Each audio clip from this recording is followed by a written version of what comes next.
दुनिया के हुसूल के लिए यार अपनों से रिश्ते न तोड़ो। एक दिन एक एक करके जनाजे उठेंगे और भरे भरे घर खाली हो जाते हैं।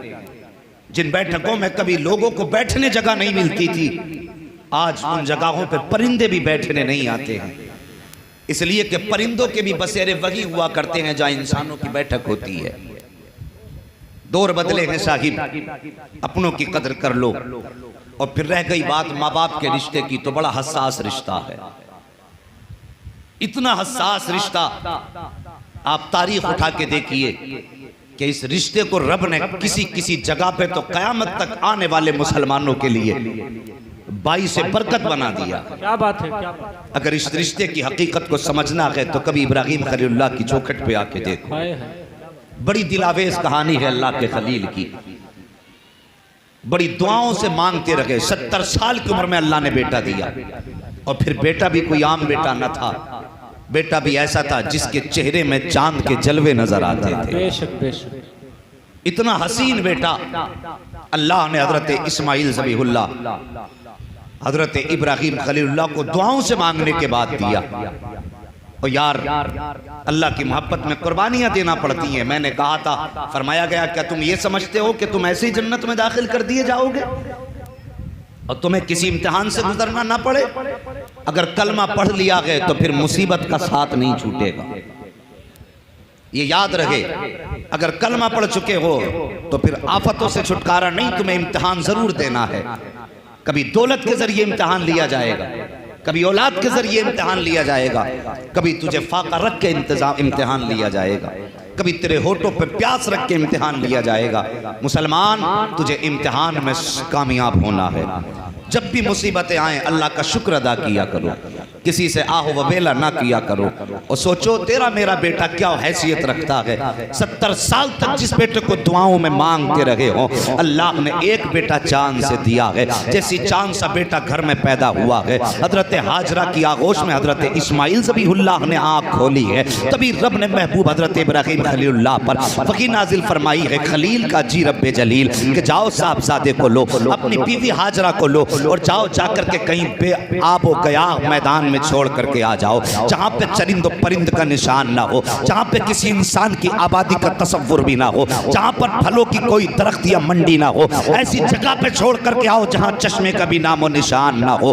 अल्लाह अकबर, आज का बाप होता तो कह देता ये मेरा लख्ते जिगर है, इसे दिल से कैसे जुदा करूं, मगर वो खलील है, यूं ही खलील नहीं है। रब ने कह दिया कि बेटे को छोड़ के आना है और ऐसी जगह छोड़ना है जहां पानी का पता ना हो, जहां इंसान का पता ना हो, जहां पर दरख्त के साए तक ना हो, उस जगह पे अपने बेटे को छोड़ करके आना है। अल्लाह अकबर, हजरत खलील ने शहजादे को अपनी बीवी को सवारी पे सवार किया है और लेकर के आए हैं उस जगह पे जहां आज काबा मौजूद है। उस जगह पर ला करके जब बच्चों को उतारा है, थोड़ी सी खजूरें हैं, थोड़ा सा पानी है, बीवी को भी वहीं छोड़ा है, बच्चे को भी उतार दिया है और उसके बाद छोड़ करके ना कोई खैरियत की बात की है, ना कोई आने की बात की है। अल्लाह अकबर, छोड़ करके चलने लगे हैं। क्या कोई मजाक बात थी कि जिस बेटे को 70 साल मांगते रहे हो उसको अचानक छोड़ के जाना पड़ जाए, और वो भी ऐसी जगह पर जहां पे कोई पुरसाने हाल ना हो? कितना अजीम मंजर था ये। अल्लाह अकबर, हामिलीन अर्श तड़प गए थे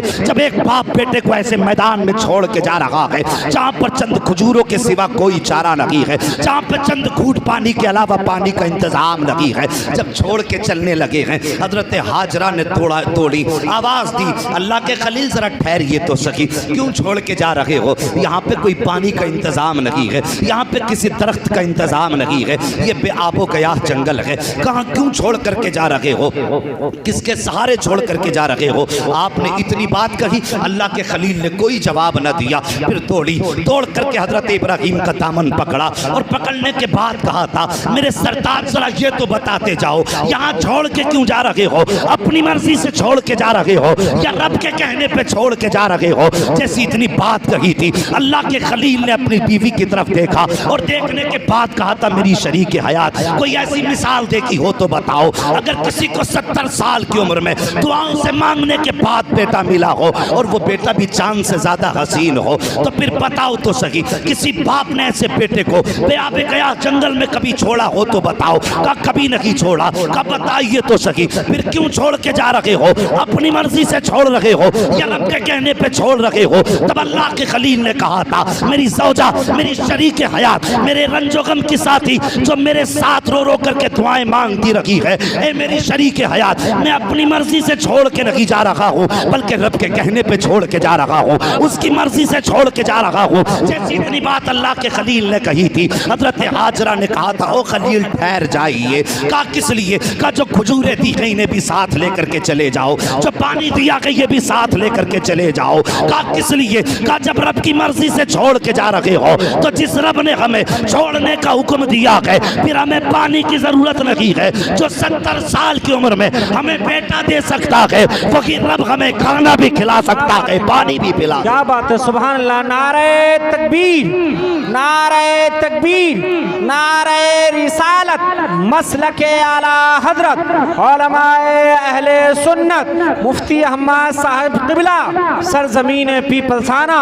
नारे तकबीर, नारे रिसालत। सुभान अल्लाह, सुभान अल्लाह, सुभान अल्लाह। साहिब उसकी जात पे भरोसा करो और फिर देखो उसकी रजा में राजी हो जाओ, तकदीरें कैसे बदल देता है। मेहरबानी करो, ये तारीख रकम हुई, बाप ने जिगर के टुकड़े को रब की मर्जी से छोड़ दिया। आज बंदा देवबंदियों में शादी करता है, अगर कह दिया जाए भाई इनसे रिश्ता न रखो तो सीधी बात कहता क्या करें, बेटी जो दे बैठे, बेटी जो लाए बैठे। ओ यार तू लाया और दी तूने बाद में है, पहले सोच लेना चाहिए था। जरा सी दौलत में आकर के बेटियों को दोजख के दहाने पर ढकेल देते हैं हम। जरा सा लालच क्या मिल गया जहेज का, हमने अपने घर के अंदर नबी के गुस्ताख की बेटी को लाके बसा दिया। और यार मसला के आला हजरत ये है, अगर नबी से वफा करते हो तो ऐलान कर दो जो नबी का नहीं हो सकता वो हमारा नहीं हो सकता। क्या बात, क्या बात। चाहे वो हमारा सगा भाई क्यों ना हो, हमारा सगा बेटा क्यों ना हो। और लोग ऐसी जगह पर दलीलें दे करके हमारे सीधे मुसलमानों को बेवकूफ बनाते हैं। और जी ये इतने सख्त हैं बरेलवी, हमारे नबी ने तो कूड़ा डालने वालों को दुआएं दी, पत्थर मारने वालों को दुआएं दी। और साहिब वो नबी का मामला है, वो अपने गुस्ताख को चाहें तो माफ कर दें या सजा दे दें, लेकिन नबी का गुस्ताख उमर के दौर में जिंदा रहे ये हो ही नहीं सकता है। उमर को हक नहीं वो नबी के गुस्ताख को माफ करें। क्या वो तारीख भूल गए? एक कलमा पढ़ने वाला और एक गैर मुस्लिम अपना फैसला लेकर के नबी की बारगाह में आए थे। मेरे नबी ने गैर मुस्लिम के हक में फैसला दे दिया था। उसने कहा नहीं मैं इस फैसले से मुतमईन नहीं हूं, उमर की चौखट पे चलो। हजरत उमर के दरवाजे पे पहुंचे, जाके उसने गैर मुस्लिम ने कह दिया अभी तुम्हारे नबी के दरबार से आ रहे हैं, फैसला तो हो चुका है। तवज्जो है ना? थके तो नहीं हो जी, ये कूलर अपनी तरफ कर दो लेकिन बोल दो जरा सुभान अल्लाह, सुभान अल्लाह, सुभान अल्लाह। वो कहने लगा कि साहब नबी ने तो फैसला कर दिया है लेकिन ये नहीं मान रहा। कहा किसके हक में? कहा फैसला मेरे हक में हुआ। फरमाया जरा ठहरो। अंदर गए, कोई सवाल ना किया, तलवार निकाल के लाए, सर तन से जुदा कर दिया। पूरे शहर में शोर हो गया, अली ने कलमा पढ़ने वाले का कत्ल कर दिया, मुसलमान का कत्ल कर दिया। उमर ने, हजरत उमर को बुलाया गया, कहा तुमने कलमा पढ़ने वाले का कत्ल किया? कहते हैं हुजूर मैंने नबी के गुस्ताख का सर कलम किया। जो नबी का फैसला नहीं मानता फिर उमर का फैसला यह है कि उसका फैसला उमर की तलवार करे। क्या बात है, क्या अजीब माहौल बना रखा है कि नहीं। नबी के हालात ऐसे थे और नबी का ये था, आप तारीख उठा के पढ़िए। मेरे नबी की प्यारी ज़ौजा हजरत उम्मे हबीबा हैं जो हजरत अबू सुफियान की बेटी हैं। उस एक दिन नबी से मुलाकात की गजरत से अबू सुफियान ईमान लाने से पहले मुस्तफ़ा के मदीने आए, लोगों से मुस्तफ़ा का पता पूछा। किसी ने मुस्तफ़ा का जब पता बता दिया, पहुँचते पहुँचते पहुँचे, तलाश करते हुए नबी के घर पर पहुँचे। उनको ये ख्याल था कि मेरी बेटी तो नबी के निकाह में है। डायरेक्ट घर के अंदर गए, जैसी बेटी के सामने पहुँचे बेटी ने फ़ौरन चेहरा फेर लिया, अब जरा तवज्जो करना, ये वही बाप है जिसका दम मेरे नबी ने सिखाया है कि तेरे माँ बाप तेरी दुनिया और आखिरत की भलाई है। तेरे माँ बाप, मेरे नबी ने फरमाया, तेरी दुनिया, तेरी जन्नत भी है, तेरी दोज़ख भी है। उन माँ बाप के बारे में जिनके बारे में नबी ने फरमाया था, इनको राजी कर लोगे तो रब राजी हो जाएगा, अगर ये रूठे तो रब नाराज हो जाएगा। अल्लाह अकबर, वो बाप आया है, उम्मे हबीबा नबी की बीवी हैं, और जैसी बाप को आते देखा है आपने चेहरा फेर लिया है। हजरत अबू सुफियान ये समझे शायद कि बेटी ने मुझे पहचाना नहीं है, रास्ता बदल के सामने से आए हैं। फिर उम्मे हबीबा ने चेहरा फेर लिया है। हजरत अबू सुफियान समझ रहे हैं शायद बेटी मुझे पहचान नहीं रही है। सामने देखा नबी का बिस्तर लगा हुआ था, चाहते थे कि बैठ जाएं। जैसी बैठने का इरादा किया है, अभी बैठना चाहते थे कि उम्मे हबीबा आगे बढ़ी हैं और बाप के नीचे से बिस्तर समेट दिया। जैसी बिस्तर समेटा है, अब अबू सुफियान से बर्दाश्त ना हो सका। कहते बेटी जरा बता तो सकी, क्या तूने मुझे पहचाना नहीं है? क्या मैं तेरा बाप नहीं हूँ? क्या तू मेरी बेटी नहीं है?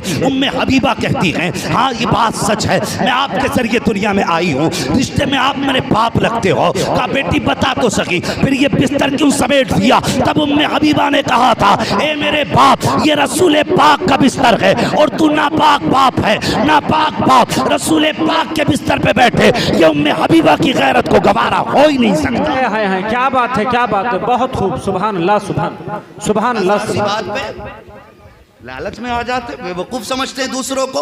अपना उसूल है तुझसे और जन्नत से क्या मतलब, वहां भी दूर हो। क्या बात, हम रसूलुल्लाह के जन्नत रसूलुल्लाह की बेशक।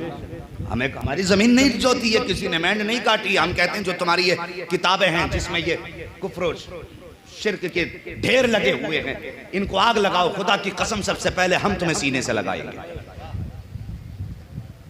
बेवकूफ बनाते। तीजे और 40वें का झगड़ा, तीजे 40वें का झगड़ा नहीं है, झगड़ा कुछ और ही है, जिस पे तीजे और 40वें और सलाम और दुरूद का ये पर्दा डाले घूमते हैं। बस साहिब सुनो, असल रिश्ता हमारा नबी की जात से है, और रब भी तभी राजी होगा जब मदीने वाले मुस्तफ़ा राजी होगा। तवज्जो कीजिए, अल्लाह के खलील छोड़ के आ गए।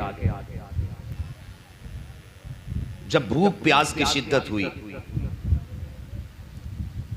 हजरत इस्माइल ज़बीहुल्लाह के होठ भी सूखे, क्योंकि माँ के सीने का दूध भी खुश्क हो गया। लेकिन औलाद औलाद होती है। जवानों, माँ बाप की इज्जत करना,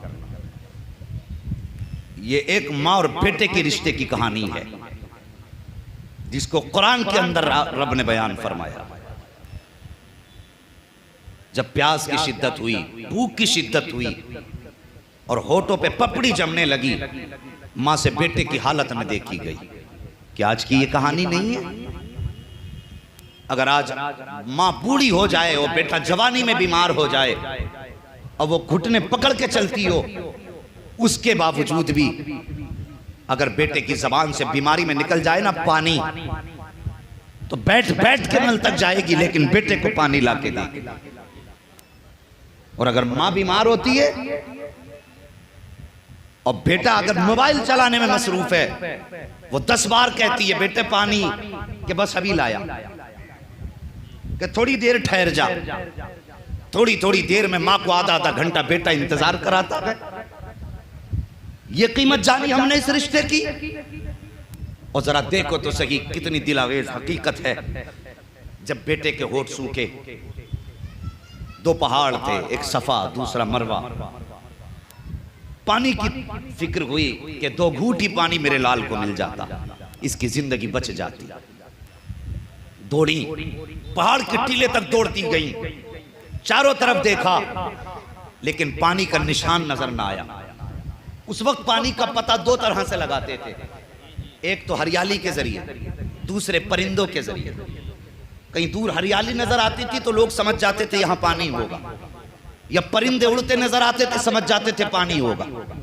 आप दौड़ी पानी की तलाश में, देखा कुछ नजर नहीं आया, फिर ख्याल आया कहीं मेरा बेटा तन्हा रह गया है।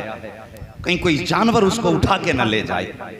और यार इस ख्याल ने बेकरार किया, फिर पलटी बेटे की तरफ, फिर बेटे का माथा चूमा, दूसरे पहाड़ी पर चढ़ी, अल्लाह अकबर, फिर पानी पर नजगाह डाली, कहीं पानी नजर नहीं आया। फिर बेटे का ख्याल आया मेरा बेटा अकेला है, फिर दौड़ करके आई, फिर बेटे को देखा, मन ठंडा हुआ, फिर दौड़ लगाई है, अल्लाह अकबर, जब पानी नजर नहीं आ रहा है, बेटे का चेहरा देख करके माँ का कलेजा मुंह को आने लगा, आंखों में आंसू आ जाते हैं, बेटे के लिए पानी तलाश कर रही है, दौड़ रही है, कहीं पानी नजर नहीं आया। आपने 7 चक्कर लगाए, 7वीं मर्तबा जब पलट करके आई हैं, क्या देखती हैं? नन्ना इस्माइल अपनी एड़ियां रगड़ रहा है और पैरों के नीचे से चश्मा जारी हो गया है। अल्लाह अकबर, मशीयत कह रही थी, हाजिरा परेशान क्यों होती है? हमने इसके पुष्ट के अंदर नूरे मुहम्मदी रख दिया है, अगर ये एड़ी रगड़ के कह देता तो समसम क्या है, इसकी एड़ियों से कौसर के चश्मे जारी कर दिए। क्या बात है, नारे तकबीर, नारे तकबीर, नारे रिसालत, मसलके आला हजरत, उलमाए अहले सुन्नत, इश्क मोहब्बत, इश्क मोहब्बत, मुफ्ती हम्माद साहब क़िबला, नारे तकबीर, नारे रिसालत, सुभान अल्लाह, सुभान अल्लाह। पानी का चश्मा निकला। उलमा से पूछिए, इतनी तेज था, अगर आप जमजम न कहती तो मेरे नबी ने फरमाया ये पूरी दुनिया की खेती को सैराब कर रहा होगा। अरब की सारी जमीनों को वही जमजम सैराब कर देता, लेकिन आपने फरमाया था जमजम, जिसका माना है थम थम, यानी रुक रुक। आपने ये कहा तब वो रुका। आज पूरी दुनिया जमजम लाती है, लेकिन आज तक उस चश्मे में कमी नहीं आई, क्योंकि खलील के साहबजादे ज़बीह के कदमों से निकला था। बस तवज्जो करें, कुछ दिन आपने बच्चे की परवरिश की, तफसील में जाना मकसूद नहीं।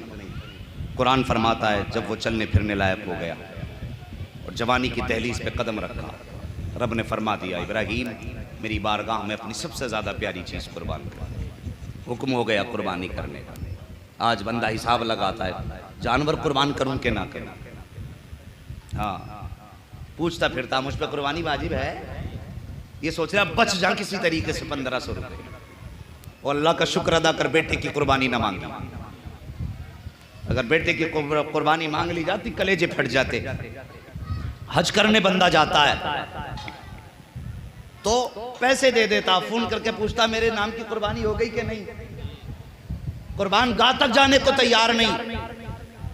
और यार अगर हुक्म ये होता कि तुम्हें कुर्बान गाह में आना है, बेटा भी साथ लाना है, कुर्बान नहीं करना, सिर्फ गले पे छुरी रखनी है, तब भी कितने लोगों के पित्ते पानी हो जाते हैं।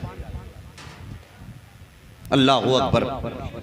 आज हिसाब लगा रहे हैं कुर्बानी करनी है कि नहीं करनी है, वाजिब होगी कि नहीं होगी। पूछता फिर रहा छह मौलानाओं से, शायद कोई मौलाना छुटकारे का रास्ता निकाल दे। तो भाई ये नसीब वालों को अल्लाह मौके देता है।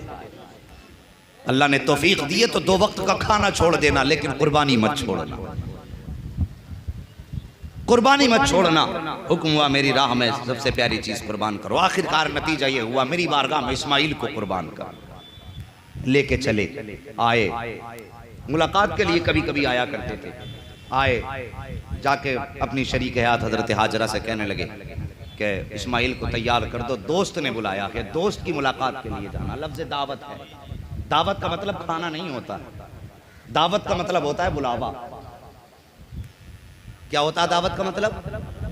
बुलावा, कि दोस्त की दावत पे जाना, उसके बुलावे पे जाना। उसने बुलाया है, माँ ने बेटे को नहलाया, बालों में तेल डाला, कंगा किया, बेटे को दूल्हा बनाया, साफ से कपड़े पहनाए। और पहनाने के बाद हजरत इब्राहीम खलीलुल्लाह के साथ जब आपने रुखसत किया ना, तो अब शैतान के पेट में दर्द उठा। जब शैतान के पेट में दर्द उठा तो दौड़ करके हजरत हाजरा के पास आया, आके कहने लगा, हाजरा तुम्हें पता है तुम्हारे शोहर तुम्हारे बेटे को कहाँ लेकर के गए हैं? कहा हाँ मुझे मालूम है। कहा कहाँ के? दोस्त की दावत पे गए हैं, दोस्त ने बुलाया है, वहाँ लेकर के गए हैं। नहीं तू नहीं जानती, इब्राहीम अपने बेटे को ज़िबा करने के लिए लेकर के गया है। जब इतनी बात कही ना, ज़िबा करने लेकर के गया है, आपने फरमाया भला कौन बाप ऐसा होगा जो अपने बेटे को अपने हाथ से ज़िबा करे। जब इतनी बात कही ना, तो वो कहने लगा कि उसको लगता है कि रब ने उससे बेटे की कुर्बानी का हुक्म दिया है। जब आपने इतना सुना है, आप मुस्कुराई, फरमाती है लगता है तो मुझे शैतान है, वो तो एक इस्माइल की बात कर रहा है। अगर रब बेटे की कुर्बानी मांग ले और रब मुझे 1000 इस्माइल दे दे, तो उसके नाम पे एक एक इस्माइल को कुर्बान कर दूंगी, ज़बान पे कोई शिकवा जारी नहीं हो सकता। सुभान अल्लाह। अल्लाहू अकबर। फरमाया वो तो एक इस्माइल है, अगर रब मांगे तो 1000 उसके नाम पे कुर्बान। सोचने लगा अब दाल नहीं गलने वाली। दौड़ा हजरत इस्माइल के पास जाके कहने लगा कहाँ जा रहे हो? कहा दोस्त के यहाँ, वालिद साहब कह रहे दोस्त के यहाँ दावत में जा रहे हैं। कहा बड़े सीधे आदमी हो, ये कत्ल करने लेके जा रहे हैं। कहा ऐसा नहीं हो सकता। कहा ये कहते हैं कि रब ने कुर्बानी मांगी है, तो कहते हैं लगता है तू मुझे शैतान है। अगर रब कुर्बानी मांग रहा है, बाप कुर्बान करने पर राजी है और मैं कुर्बान होने पर राजी हूं, तो तेरे पेट में क्या दर्द है? आपने फरमाया, आप कहते हैं अब्बू जी लगता है ये शैतान है, मुझे बहका रहा है। आपने फरमाया मार पत्थर उठा करके। अल्लाहू अकबर। फिर हजरत इब्राहिम के पास आया, इब्राहिम तुम ख्वाब के चक्कर में बेटा कुर्बान करने चले हो? अल्लाह को राजी करने के और भी बहुत से रास्ते हैं, बेटे ही कुर्बान करके अल्लाह की रजा मिलेगी। आपने फरमाया जालिम नबी का ख्वाब कभी झूठा नहीं होता है, नबी का ख्वाब वही इलाही होता है। मैं बेटे को कुर्बान करने लेकर के जा रहा हूँ। उसने बहुत कोशिशें की रोकने की, ना रुके, अलबत्ता उस मकाम पे पहुंचे। और पहुंचने के बाद आपने बेटे का चेहरा देखा, कितना मीठा लहजा था। आप कहते हैं या बुनैया, ये जुमला था, कुरान ने इसको नकल फरमाई। या बुनैया कहा, या बनी नहीं कहा। इसमें बड़ा प्यार है। ए मेरे बेटे, मैंने ख्वाब देखा है, अन्नी अज़बहु का फंजुर माज़ा तरा, मैं तुझे ज़िबा कर रहा हूं, बता तेरी क्या राय है? तो होना क्या चाहिए था? वो ये कह देते अगर ज़िबा का ख्वाब देखा तो ज़िबा कर दीजिए। लेकिन अब हजरत इब्राहिम खलीलुल्लाह के इस सवाल पर शहजादे का जवाब सुनो। फरमाते हैं या अबती फ़अल मा तु उमर सतजदूनी इंशाअल्लाहु मिनस साबिरीन। ये फरमाया कि आप कहते हैं अब्बा जी जो करना है कर डालिए, जो हुक्म दिया कर डालिए, पूछने की जरूरत क्या है? बेटे को रस्सी से लपेटा, आंखों पे पट्टी बांधी और आपकी पेशानी जमीन पे रखी, छुरी हाथ में ली। छुरी हाथ में लेने के बाद जब ज़िबा करने की बारी आई, हजरत इस्माइल कहते हैं अब्बा जी जरा ठहरिए। कहा क्या? कहा मेरे बदन की रस्सी खोल दीजिए। किस लिए? कहा अगर रस्सियों में जकड़ के ज़िबा करेंगे तो दुनिया कहे कि मजबूर था शायद बेटा, इसलिए बांध के ज़िबा किया गया। हाथ खोलिए और मेरे बदन को भी खोलिए, ताकि दुनिया ये याद रखे कि जब इब्राहिम ने इस्माइल की गर्दन पे छुरी रखी थी, हाथ पैर बंधे नहीं थे, बेटे ने बाखुशी रब की बारगाह में अपनी जान कुर्बान कराई। मकाम इब्राहिम एक पत्थर है, उस पर निशाने कदम है कि नहीं? अच्छा सोचिए कि पत्थर पे एक ही बार कदम पड़ा आपका कि बार बार? क्योंकि वो जमीन मक्के की पथरीली जमीन है? हर कदम लगभग पत्थर पे पड़ता था, लेकिन निशाने कदम एक पत्थर पे क्यों?